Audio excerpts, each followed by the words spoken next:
একটা স্বপ্ন ইউটিউব। রাত তখন প্রায় 12টা। সবাই ঘুমিয়ে গেছে। ছোট একটা ঘরে বসে আছে রাহুল।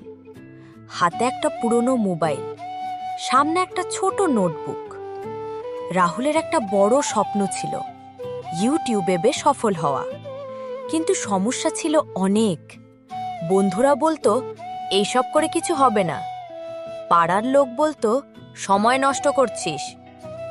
কিন্তু রাহুলের মনে একটা কথা সব সময় ঘুরত, একদিন আমি পারব। প্রতিদিন সে গল্প লিখত, ভিডিও বানাতো, কখনো 3টা ভিউ, কখনো 10টা ভিউ। একদিন খুব মন খারাপ হয়ে গেল।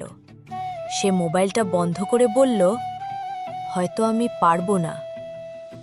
ঠিক তখন তার বাবার কথা মনে পড়ল। বাবা বলেছিলেন, স্বপ্ন যারা দেখে তারাই একদিন জিতে যায়।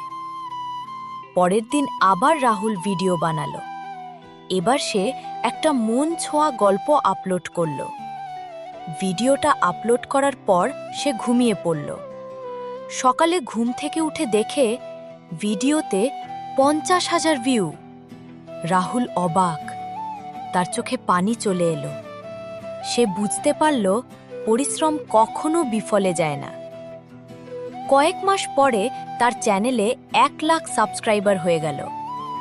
একদিন ডাকবক্সে একটা পার্সেল এলো। ভিতরে ছিল YouTube silver play button. Rahul সেটাকে বুকে জড়িয়ে ধরে বলল, এইটা শুধু একটা প্লে বাটন না, এটা আমার স্বপ্নের প্রমাণ।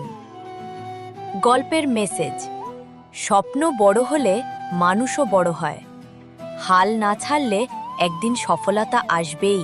এই গল্পটা ভালো লেগে থাকলে চ্যানেলটা সাবস্ক্রাইব করুন।